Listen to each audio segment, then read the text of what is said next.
Hello, this is the walkthrough for RPS challenge.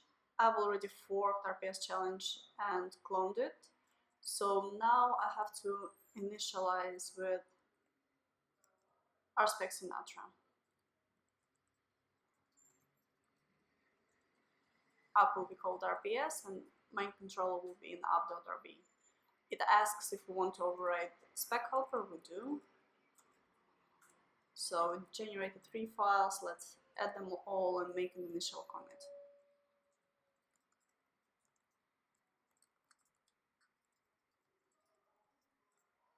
And push. Now, the first user story is as a marketeer, so that I can see my name in lights, I would like to register my name before playing an online game. Let's write a feature spec for that. We're going to create a feature folder and register spec.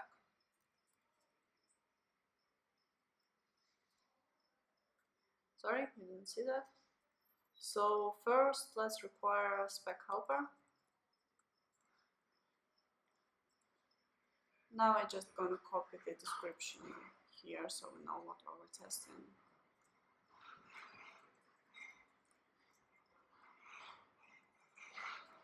The feature is registering name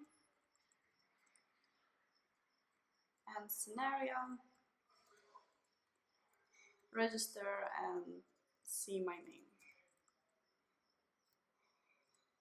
So I imagine there would be a form on an index page with where I can enter my name, click submit and see it. So let's visit / fill in name with Dave. Oh, sorry. With Dave. Click button submit.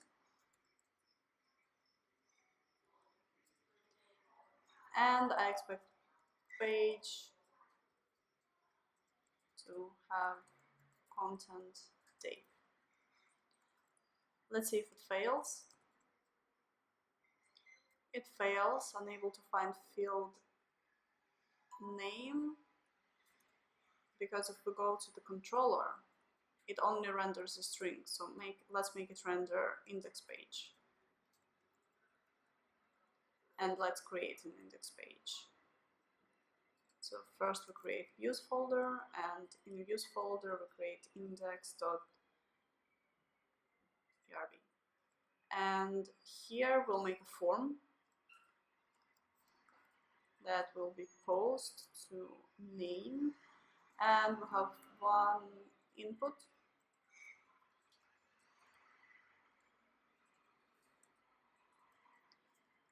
and one submit button. We don't need a name for that. Okay, so what tests say now? Expected to find text Dave in not found. That's because when we submit a form, we submit it to action post name, which we don't have yet. Let's make one. Here we're going to save the name from the params to the session.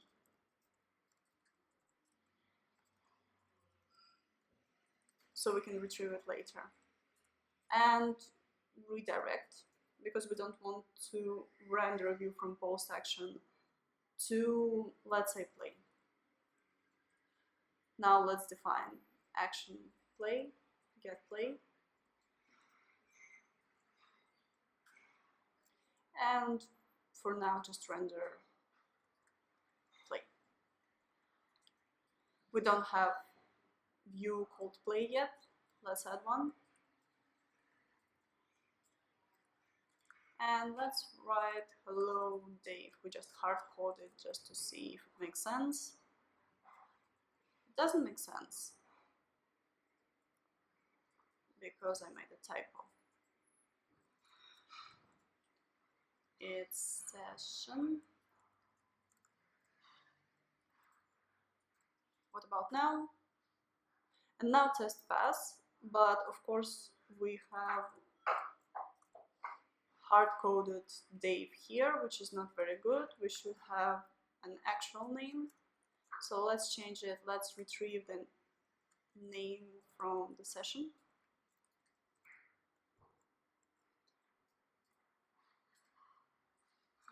Name. But it still fails. It doesn't, because we don't have anything in the session, because we have to enable sessions first. That should pass now. Okay, perfect. Let's commit that.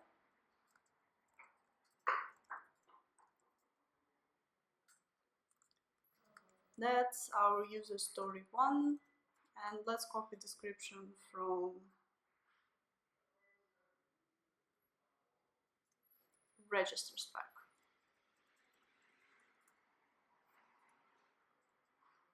As a marketeer, so that I can see my name and lights, I would like to register my name before playing an online game. And push.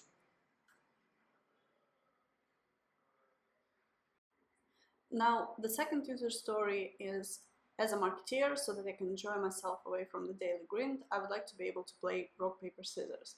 This is obviously a much bigger user story than the first one, so let's take a look at the breakdown. We already implemented entering the name, and so I guess the user story 2 would be the marketeer will be presented the choices rock, paper, and scissors. Let's start writing a spec for gameplay.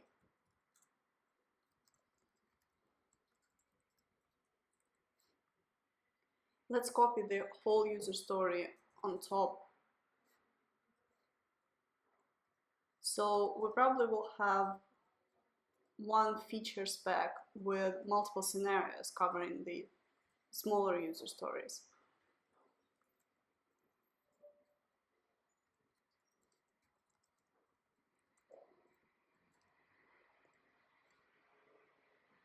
So the first scenario is I will be presented the choices. Let's write this up in the comments first.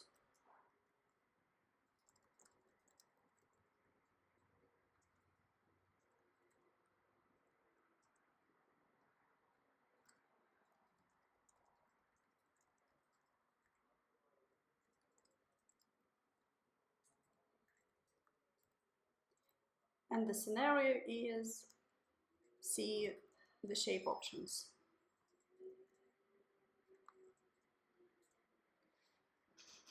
So what we are expecting here is just to see rock, paper, and scissors on a page. So let's write up in expectations.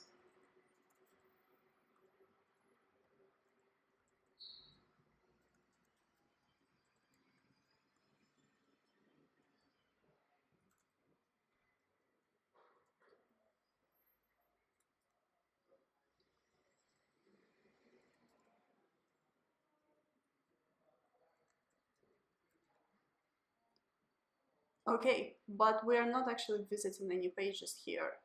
So before each scenario that we're gonna play out, the player has to sign up and enter their name.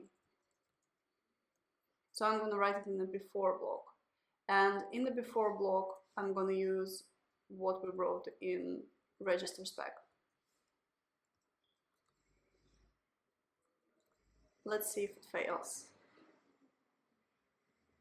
It does. I expected to find text rock in hello Dave.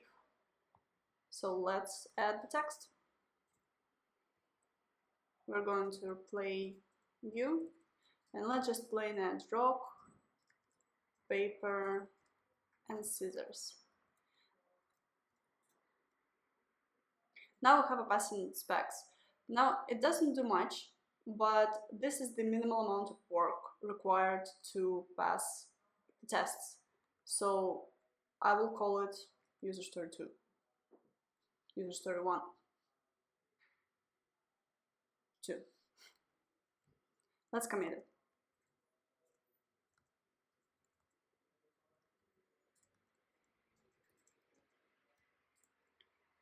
So it's our user story 2, and let's copy the description.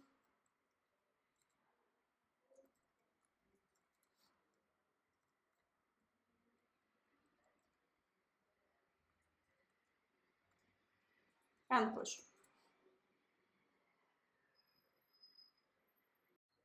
Now we're going to move to the next user story, which is the marketer can choose one option. This is where having just a plain rock, paper, and scissors text won't cut it anymore. So let's add another scenario.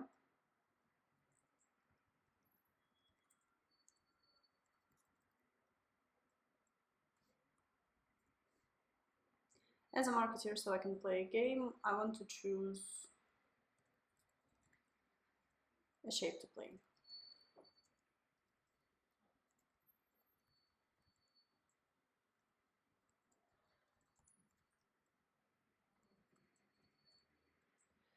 Here I think that rock, paper, and scissors should be buttons, and I should be able to press one button and see the confirmation message of what shape I chose. So let's say click button, rock,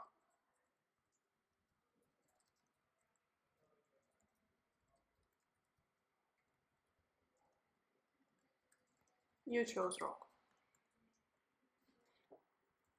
Now, in theory, what we can do here is just to wrap button around text rock and just hard code you chose rock.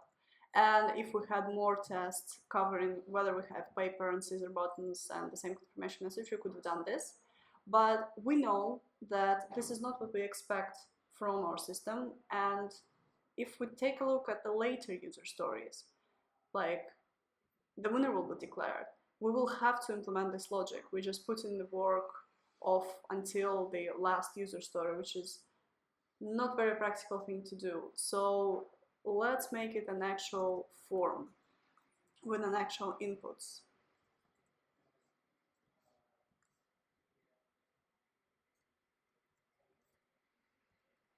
So we'll have 3 inputs, 3 submit buttons. Now we need a name here for the input to retrieve from params later.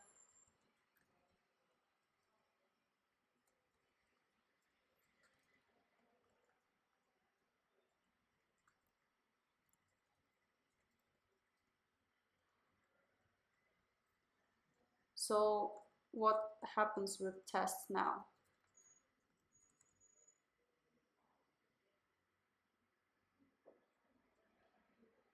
Expected to find text in you chose rock. Well, actually we have another failure, expected to find text paper. This happens because we expect, in our previous scenario, we expect page to have content rather than have buttons. So let's fix that. Have button.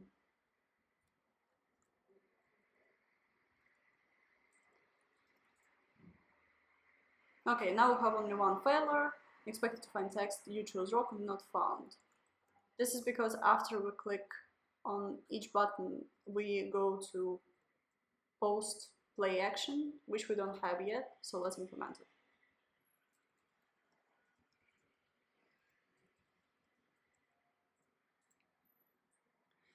Now, here I'm going to save a shape I've just chose to a session, just as we did with the name.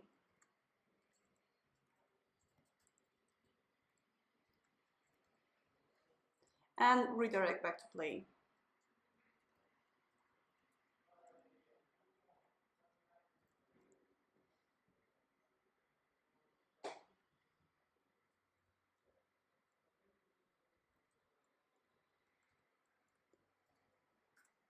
Tests should pass now. They do, but again, we have a hard-coded text here, you chose rock. So let's change it into you chose, I suppose that will be shape. And let's actually assign shape here. Again, just as we did with name.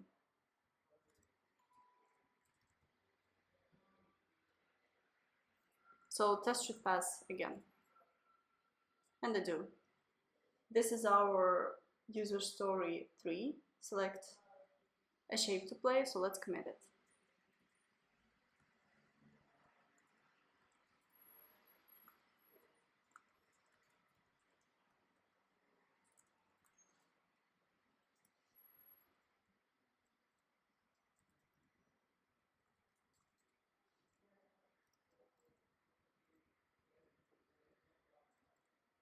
And push.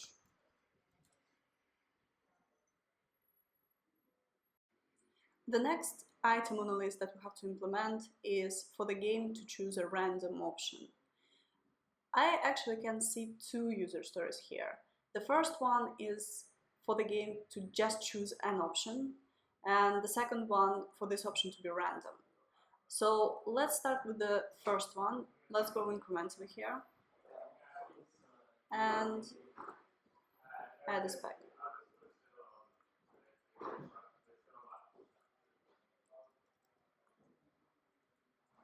I want the game to choose an option.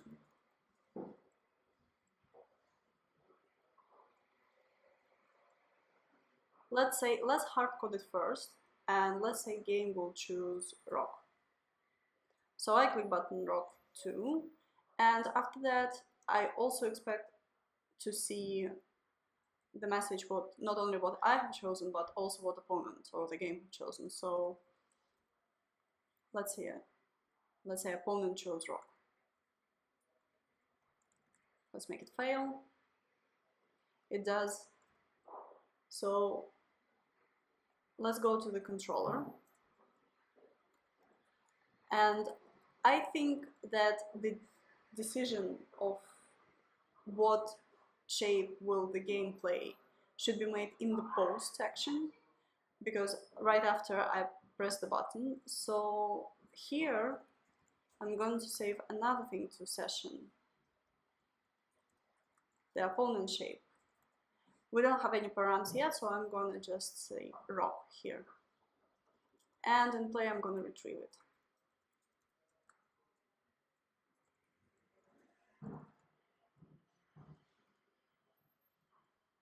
Now let's put it on a page.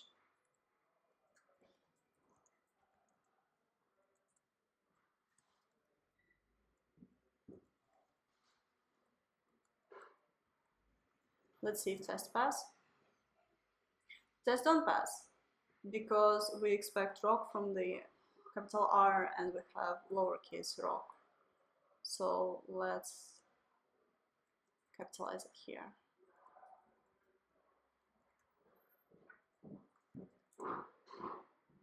And they pass. Now let's return back to test for a moment. As soon as we're going to remove the hard-coded rock option and actually implement some randomness there, this test will sometimes fail, which is unacceptable for us. So what we actually care about is that the message is one of 3 possible messages. Opponent chose rock, chose paper, or chose scissors. So let's add a helper method listing all the possible messages, and later we will check that the message that we see is actually one of the possible messages. So let's make it possible messages, and then we will iterate through rock, paper, and scissors and map it to nicely formatted string that we see in our HTML.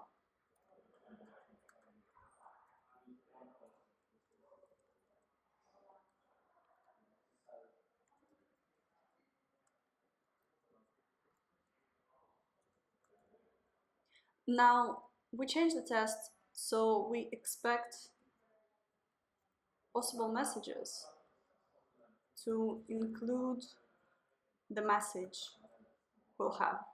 Now the tricky part is how are we gonna get this message. Capybara has methods not only to match something on the page, but also to actually retrieve an element from the page and see the contents of this element. So here I'm gonna send message, but first I'm gonna put this text into some identifiable element, like div. I'm using ID here because I expect that there will be just one opponent on a page and one div with this ID, so that's okay. Now in a spec, I'm going to use method find by CSS, specify CSS, then get text from it, and then I'm going to strip it. And I'm going to strip it because actually the contents of the opponent div is space space whatever the message is, and I'm not interested in spaces. So that should pass now.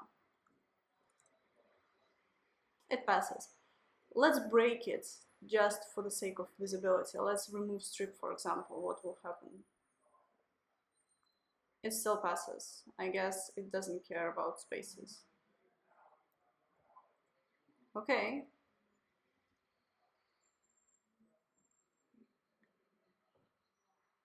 So let's see what we get here. This is our user story 4. Game chooses an option. So let's commit it.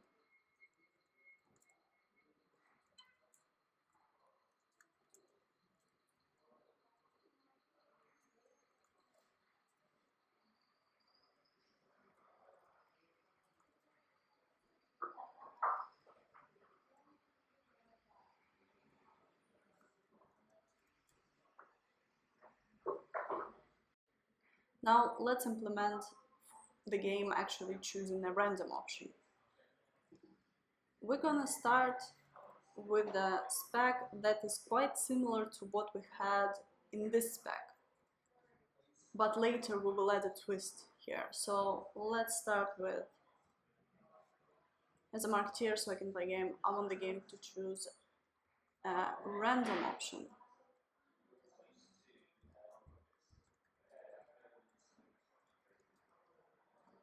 I will click button rock again, and now we'll go back to this.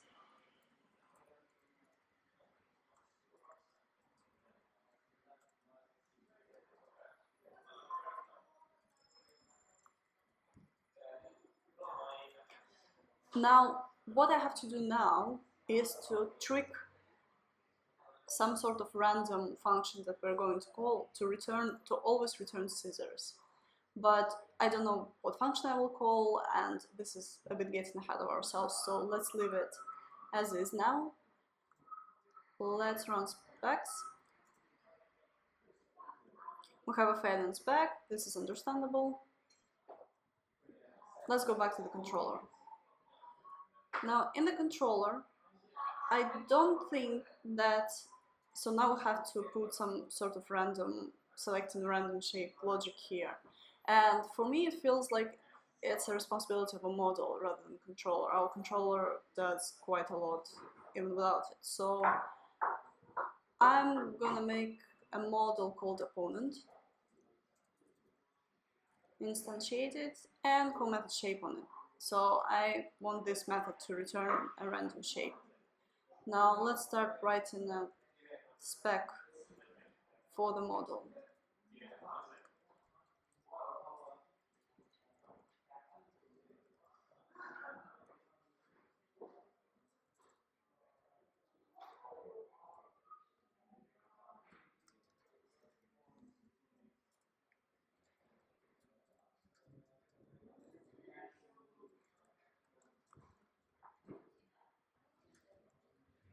We're not going to take, the opponent isn't going to take any initialization params.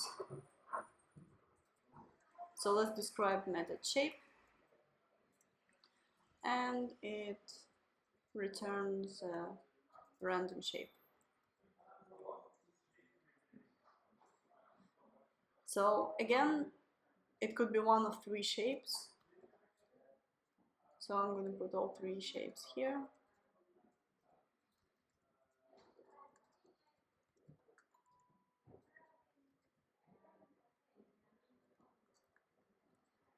And I expect this array to include opponent.shape. Now let's run just this individual spec. It should fail. It fails because there is no such file opponent. Let's create one. For that, let's put all our models into lib folder. So let's create a lib folder.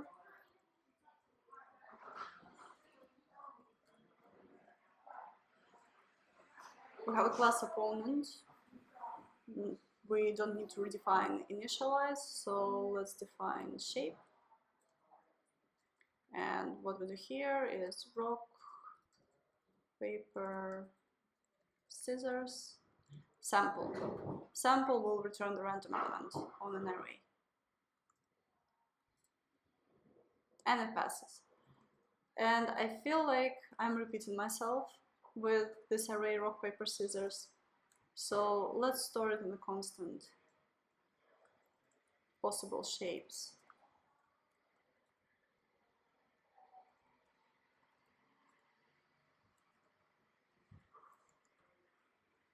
And now in the test we're going to use the same constant.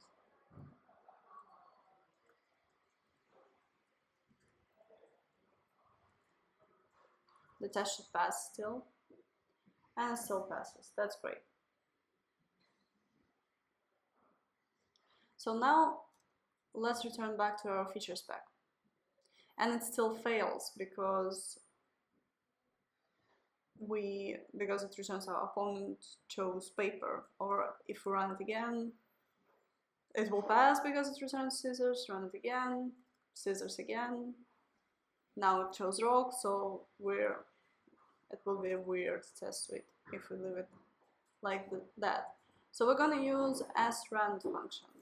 Srand takes the number as an argument, any number, and seeds calls to random, and sample ultimately calls to random inside with this number, so each call will return the same. So let's put the random number here. I actually don't know what this seed will result with, whether it would be rock, paper, or scissors, so I'm just going to run test and adjust if it's a wrong one. And I don't have to adjust. So now it passes always because shapes.sample always returns scissors now.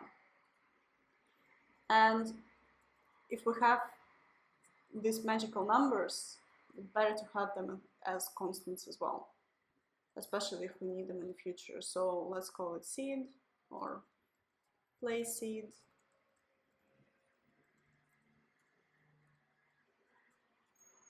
And copy it from here.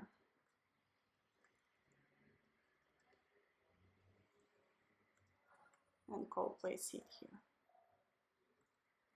So the test pass. Let's commit.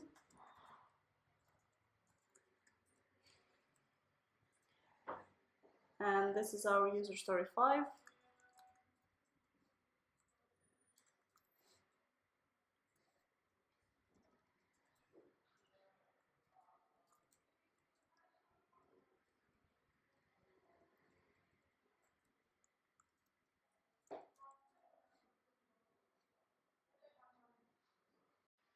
Before we move any further, let's take a look at the controller again. In getPlayAction, we have 3 instance variables that we pass to the view, which is not very good. I would like to, ideally we will have just one handling everything that happens there. So I would like to refactor this a little bit, and instead of passing all this, I will pass just one instance variable called turn. This would be a model. I'll pass session there. And that's it. So, and the turn will contain player name, player shape, and opponent shape. And also later we can use turn to handle the result. So let's start with the spec for turn.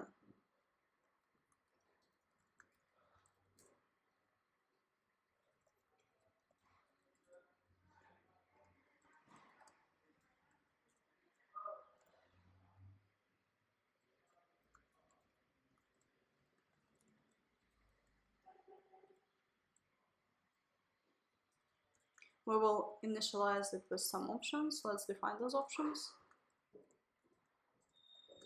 So the options are in place of a session. We pass session, and session is just a hash. So for the session, we'll have player name Dave, player shape, because we want to differentiate between player shape and opponent shape. So just we're not calling it just shape.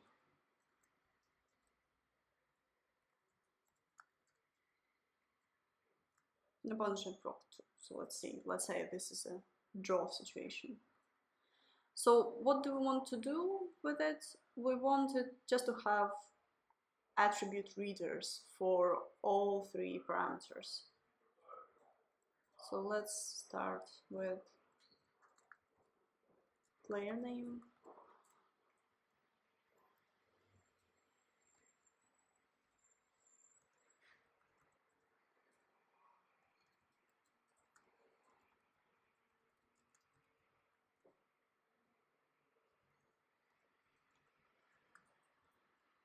That's it. That's all we need for now. Let's make sure it fails. Cannot load such file term. We'll create one. And let's create class. And test failed because wrong number of arguments. So let's implement that everything actually. So we define initialize with options and all the instance variables.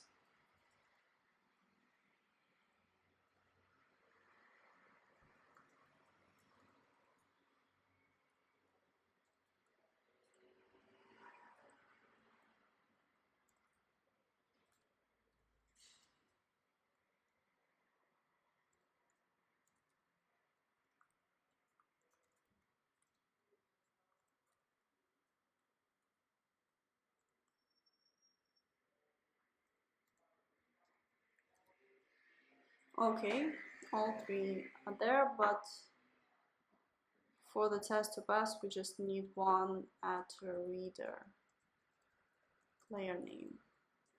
Let's see. And everything passes. So let's add two more tests, just like this one. For player shape,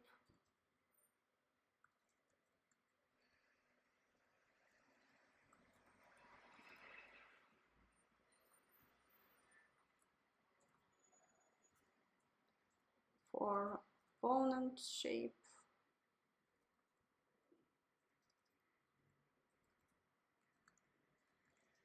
and here I have to change player name to player shape too. Okay, should still pass. And it doesn't pass. Undefined method, oh yeah, of course it won't pass because we don't have readers for that.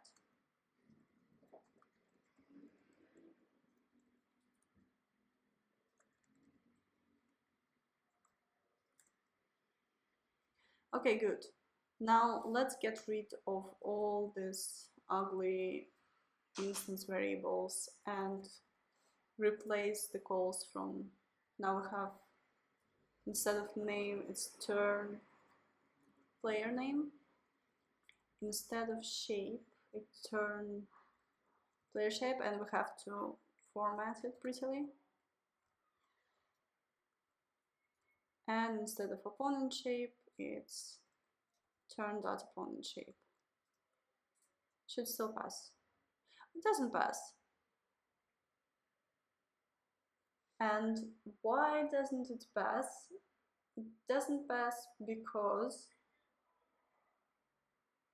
we have wrong params in the session, because we don't have player shape or player name, we have name and shape. So let's change it.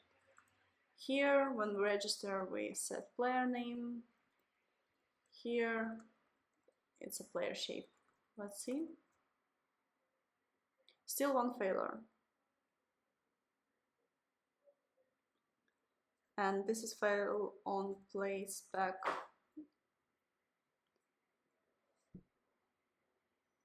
29.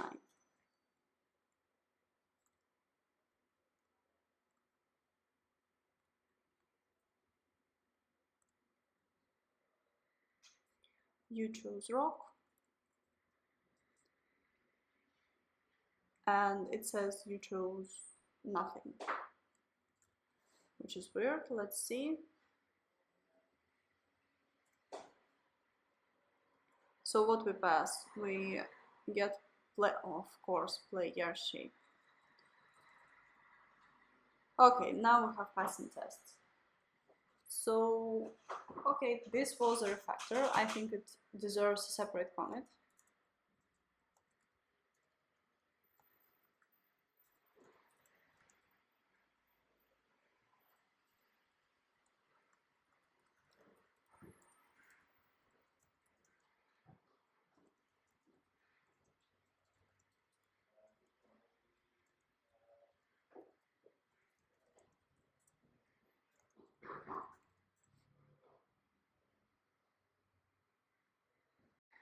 The final user story is a winner will be declared. This is where the interesting things happen. But let's start with a slightly simplified version of this user story and write it as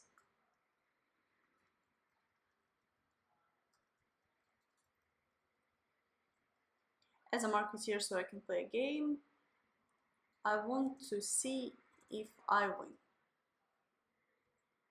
So I can win, I can draw, I can lose, but for now I'm only interested if I win. Let's write a scenario, which is I win. Now we're gonna click button rock. We know that our opponent always chooses scissors, so if I play rock, I'll win.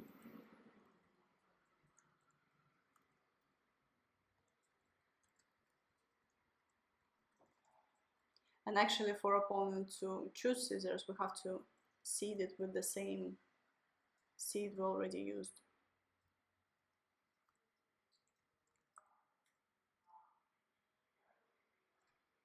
This is an expected failure. Let's add to the view.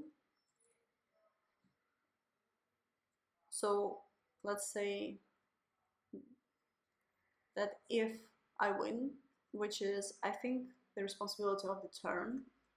So if turns tells me that I win, we print you win. Now let's go, obviously we don't have win method on turn. So let's start with spec for that. Actually, I'm gonna wrap it in a context because I anticipate there will be more cases than just me winning all the time. The context is endgame.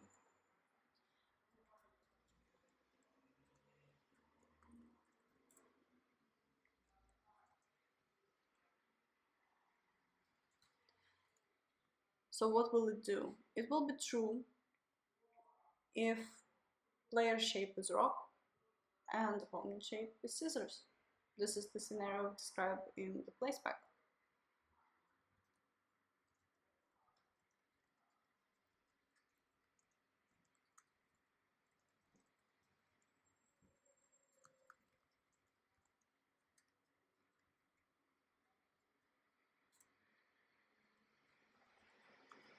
And because,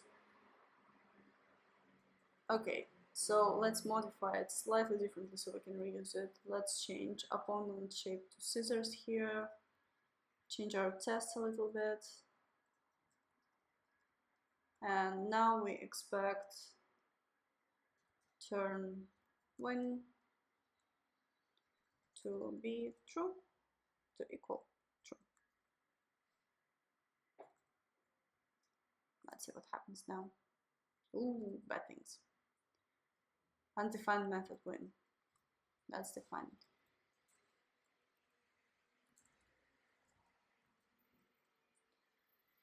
Now let's move on to the actually implementing the logic of winning or losing.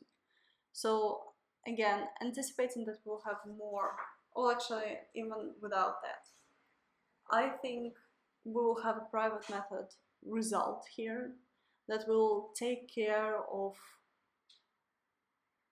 choosing a winner. And here we will only check what result returns. So if result equals win. Now let's define it. Now, one way to do it would be have many nested if statements. Say if player shape equals rock, and then inside it if opponent shape equals scissors, then I win. But that is not what we are after.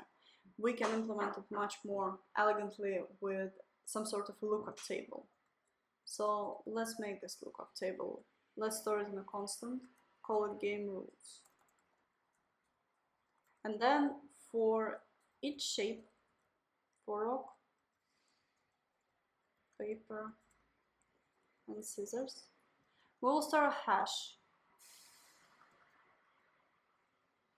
for what shape it draws, wins, or loses. So rock for rock is a draw. Rock for paper is lose. And rock for scissors is win. And likewise for paper and rock. Paper for rock is win. Paper for paper is draw. And paper for scissors is lose. And the last one, scissors for rock is lose. Scissors for paper is win. And scissors for scissors is draw. Now, all we have to do is to look up first player shape that will return one of these hashes. And then in the resulting hash, we will look up opponent shape. That's it. That will return either win or draw or lose. And in our win method, we check if it equals win.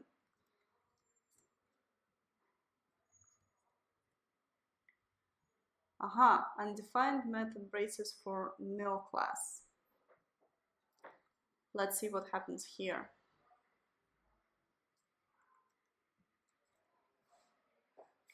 Let's go to app. Well, actually, yes, we don't have any failures in term spec. We only have failures in play spec and register spec. So first thing is what is stored in session in the controller. Opponent new shape returns a symbol, and we look up a symbol here, so that's fine. But params shape is actually a string starting from capital letter rock, paper, scissors. So we have to convert it to a downcase symbol. Let's see if it cuts it.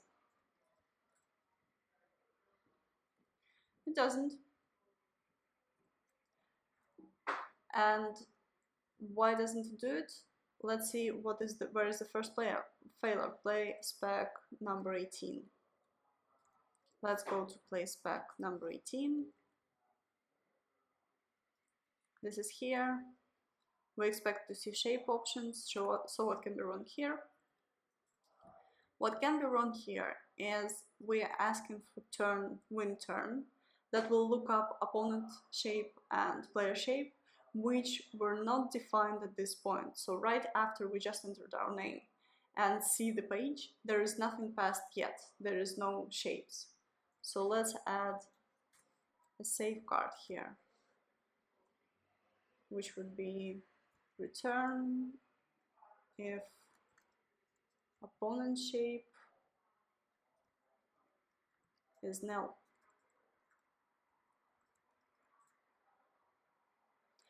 And now everything magically passes.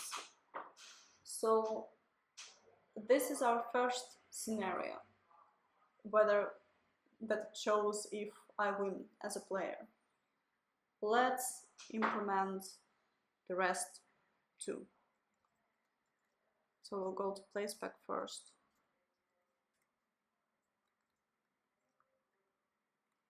As a marketeer, so I can play game, I want to see a winner. Let's wrap it into a context as well.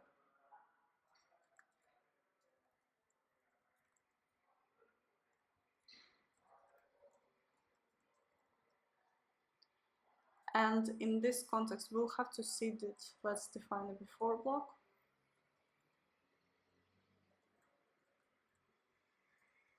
We'll have to seed before each scenario, I just know that. So let's move it here. And we'll have scenarios I lose. What loses to scissors? Paper. You lose. And I draw if I return, if I choose scissors.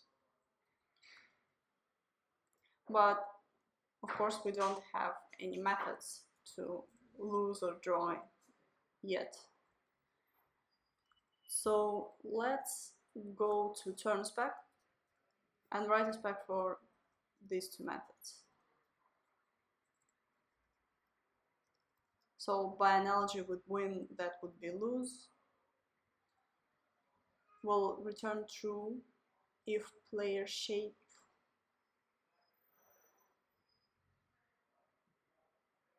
is, let's say, okay, well, player shape is rock and opponent shape is paper.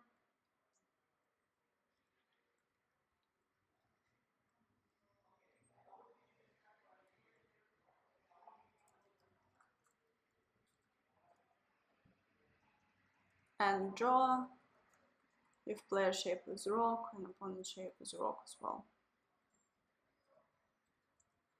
Now this won't pass because we have only one turn and opponent shape is and player shape pair is rock and scissors. So let's define two more, or actually all three subjects. So the first subject is win turn, which is just turn. We pass it from the parent scope here.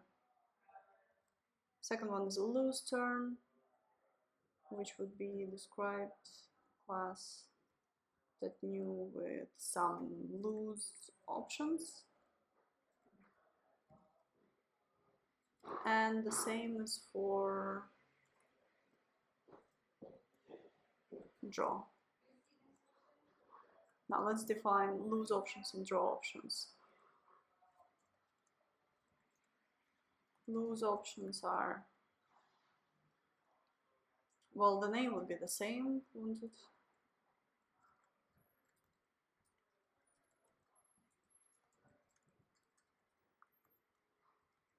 Now what we do, player shape is rock,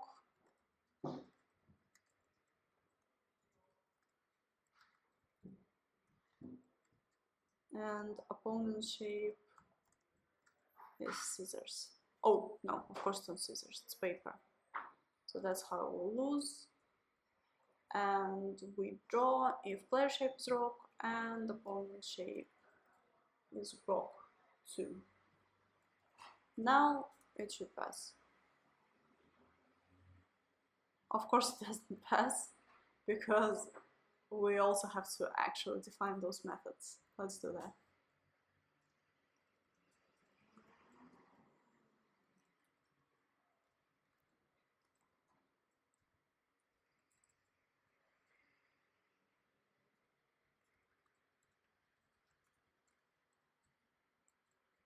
Now we have a little nice neat API here. We don't care about the results or some such, we just care if win, lose or draw. And these are the methods that we call. So let's actually call them.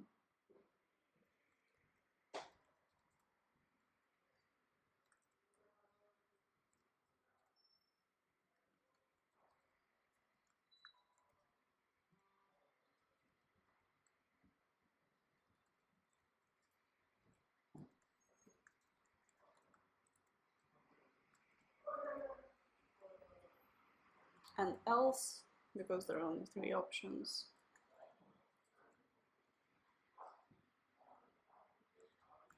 There's no 3 options, so let's make it else if 2. Why I changed to that is because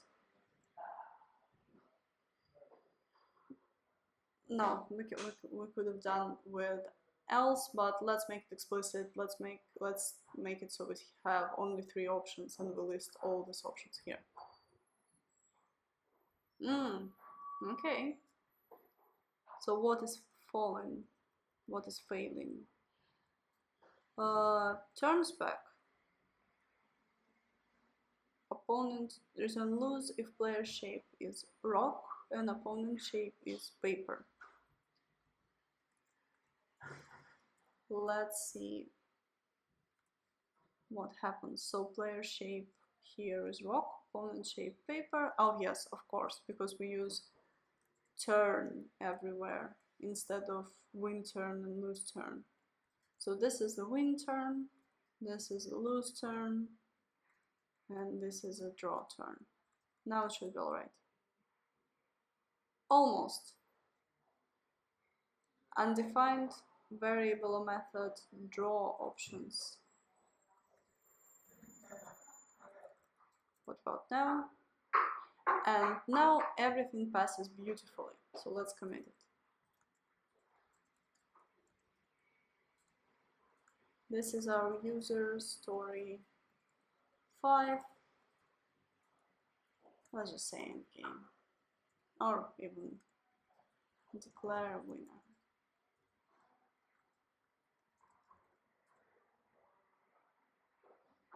And that's it. These are all user stories we had to implement. If we look at the controller, we see that it's actually very neat. It doesn't handle anything it doesn't supposed to handle. It only passes one instance variable and basically only deals with assigning and retrieving params and sessions. So that's it.